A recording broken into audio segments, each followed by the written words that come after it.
Good afternoon, Riverbats. My name is Terry Morris. And I'm Daniela. Welcome to our ACC Live Financial Aid Edition. Thanks so much for taking the time to join us today to talk about paying for college and a little bit more about financial aid. We know everyone has tons of questions when it comes to affording college, and we're here to help you navigate that today. So, paying for college is something that everyone has questions about. And today we're going to share the different ways that you can approach making college affordable for you. So, Terry, can you tell me more about the different ways to pay for college? Good question. So, when it comes to paying for college, there's multiple ways to get it done. But the first three we're going to talk about today are going to be grants, loans, and work study. Yep, that's right. I know Mhm. that FAFSA is the best way to get these type of fundings like grants, loans, and work study, as Terry mentioned. So, Terry, what is even the FAFSA? Again, another good question. We say FAFSA so often that sometimes I forget we need to actually explain what it means. So FAFSA stands for the Free Application for Federal Student Aid, emphasis on free. And so this is just one application that is the fastest way for you to secure those types of aid, the grants, the loans, and the work study. So that is what FAFSA is, and it's just a way to directly apply for all of these types of aid, like you mentioned, grants, loans, Mhm. and work study. That makes so much sense. Thank you. Exactly, yeah. And it's a very simple process. To do the FAFSA, all you need to do is go to studentaid.gov, create your account. Make sure you save that username and password because you don't want to lose that later on. Because with the FAFSA, you're going to submit it every single fall semester in October. So every October, the FAFSA comes out, and you want to make sure you have that login information handy because you don't want to forget it when it's time to do your aid for the next year. Absolutely. If you don't qualify for FAFSA, you may be in luck with the TASFA application. So for TASFA students, we normally encourage them to go to our website, austincc.edu/TASFA, and we normally provide you with all the steps that are going to be needed for you to complete the application. Yeah, FAFSA, TASFA, just it doesn't really roll off the tongue, but it is really helpful when we're talking to our students. But Daniela, what's the difference between the FAFSA and the TASFA? Yeah, that's a really great question, Terry. So the FAFSA application is for U.S. citizens and eligible non-citizens, like a Mhm. permanent resident, for example. Okay. And then the TASFA application is for students who are not U.S. citizens or permanent residents, but they are Texas residents and they have been in Texas for at least 3 years. And lastly, they also need to graduate from a Texas high school. Okay. Daniela, I've lived in Texas for longer than 3 years and I'm a citizen. So do I submit both? No. So you only have to submit the one that you qualify for. So in this case, you would apply for the FAFSA application. Mm, okay, okay. That makes sense. That makes sense. I was thinking about it. Besides FAFSA and TASFA, what's Mhm. other ways that we can help pay for college? Yeah, so scholarships are another great way for you to pay for college. Mhm. And once you submit your FAFSA or TASFA application, it's time for you to start applying for scholarships. The best way to do that is if you go to our website, austincc.edu/scholarships.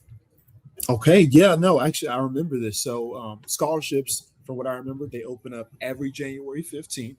And my favorite part is that it's one application and it gets sent to about 600 different opportunities. And so, this is incredible. It helps you get your application out to as many opportunities as possible.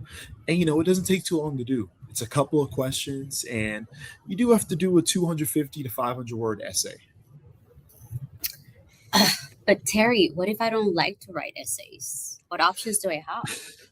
Okay, I totally understand that. I definitely feel the same sometimes. But think about it like this: if you end up getting a scholarship, it's not like you wrote an essay. You really just got paid to write something for them. And when you think about it like that, it's going to be a little bit easier to write 250 to 500 words. Plus, I'm sure you've texted people more than 250 words at a time. So I think an essay should be pretty easy. Yeah, you're right. You're right. That doesn't sound too bad when you think about it. Yeah. So Daniela, I've been hearing all about this free tuition program. How exactly does that work? Yeah, so the ACC free tuition was approved back in March of 2024. So basically, if you graduate from an ACC district high school between the year of 2024 and 2028, and if you live within the Austin service area, you may qualify for that free tuition opportunity. Okay, fantastic. I think I heard that it also covers GED students who have obtained that certification in district during that same 2024 till 2028 timeframe. What I can also provide everyone is make sure you send those transcripts as soon as you can, because that'll determine if you qualify for that free tuition. Whenever you apply, we'll use your address on your application plus the school that you send the transcript from, and that'll automatically go in there to determine, hey, this student is eligible for free tuition. After that, we're going to send you an acknowledgement letter. This is just a letter just telling you, hey, Daniela, you've gotten free tuition. And you're going to be like, great, fantastic. And that way, moving forward, you're going to have that free tuition. Awesome. So with free tuition, your tuition is covered. So basically, any type of financial aid that you qualify for is directly sent to you as a refund. So essentially, you can use this refund to purchase any school supplies like books. You can also use it for your living expenses while you're in school. And if you do have any other questions or if you want to check it out, I highly recommend that you visit our website at austincc.edu/free tuition. Fantastic. Yeah. And then, in the middle of this, if anyone has any questions, feel free to drop them in the chat. We'll make sure that we get to them. But, like Daniela said, financial aid is a great way to cover college expenses beyond just tuition, right? Tuition is the first and foremost thing. But what we understand is that if you're worried about what you're going to eat, if you're worried about how you're going to get to school, it's kind of hard to do well in classes. And so financial aid is here to help you there afterwards. And, once you've taken care of the essentials, you might have a little bit extra for a coffee or two before class. Great. And one last thing I did want to share with everyone is that loans are going to be changing this upcoming school year. So loans are now going to be adjusted based on the number of credits that you take every semester. So throughout the year. So it is very important to keep in mind if you decide to borrow money this year. Yeah. And you also have options to find out more about it by visiting our website at austincc.edu/FA updates. Yeah, and if you have any other questions regarding anything with paying for college, with financial aid, etc., we're here to help you understand it better, and we're always here to help. Okay. Well, looking here, looks like we actually have a little bit We a do have a question in the chat. question. Yeah, so let's see. Can I still apply for financial aid for the fall? Well, Daniela, can they? Yes, absolutely. Please do. Yeah, we recommend doing that as soon as possible. I As soon as think the possible. biggest thing you're going to want to think about is for the fall, we have that payment deadline of August 11th coming up. And so the sooner you can secure some financial aid, the sooner you're going to be able to take your classes and be successful.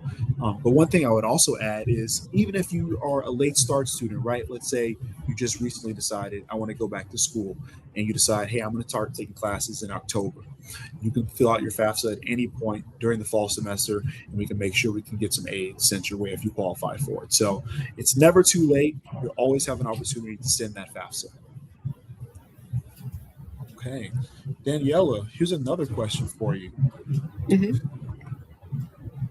How does someone accept their award? Yeah, that's a great question, Terry. So students usually get an email with their award letter. So their awards are going to be on their self-service. So that portal is going to take them to see um, how to accept it, what type of aid they qualify for, how much.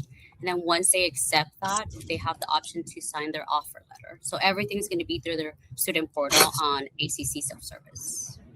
Okay. Yeah, fantastic. I think the main thing is just making sure you're keeping an eye on that, and you're able to see whenever the awards come through, so you can be like, boom, accept, that money's for me. Yeah, absolutely. So I think we have another question, Terry. Okay. So the question is, what are some other ways to pay for college? Okay, this is a fantastic question. So we talked about FAFSA, TASFA, scholarships, free tuition. Some other ways that I want to highlight. We talked about it a little bit, but there's work study, and so work study is great because you can get a job on campus, and that way you're earning a check in order to help pay for your living expenses. So that's another way to think about getting some aid. I always recommend, besides ACC scholarships, you can look at some outside scholarships. If you go to ACC scholarship page on the right side, there's a button that says Other Scholarships, and it's a massive list filled with a bunch of different scholarships with partners we've worked with in the past that we know deliver for our students. So that's another way. And I think the last way I'd recommend is you can always do a payment plan. If your classes aren't too much for you to pay, but you're like, I would rather do small payments. I always recommend looking at setting up a payment plan so that way you can break it up into small chunks throughout the entire semester and make sure you still can go get your degree. But yeah, I think those are some great ways to do it. I guess one last question for you, Daniela, and then we'll Yeah. see if there's any more in the chat. How long does it take for us to receive our financial aid? Yeah, so that's a great question. It depends. Typically, it could take, if you have your FAFSA, if you submit your FAFSA, it does take a couple business days for us to get it. So between 3 to 5 business days. And after that, if you don't have any missing documents, like any verification, it does take, at the moment, it's taking a couple weeks at the moment. But disbursement usually begins when classes start. So possibly the first week of school, the first couple of days. Okay. Yeah, fantastic. And I think the last thing I'll share is if you're waiting on a possible refund to get ready to get your books and supplies and different things like that, it's always just worth it to talk to your professor and say, hey, I'm waiting on my refund. Once I get that, I'll be able to get my book. But is there any way you could help me out with the first couple chapters of anything that we're reading? It's always good to communicate, and we're all Riverbats here, and we're all here to help. But yeah, other than that, we thank everyone for joining us today, for joining us in this edition of ACC Live. And, we hope to see you guys soon. We hope that you're taking advantage of free tuition, and we all hope that everyone gets, great grades this semester, and, you're going to be Riverbats for life. Yeah. Thank you so much, everyone.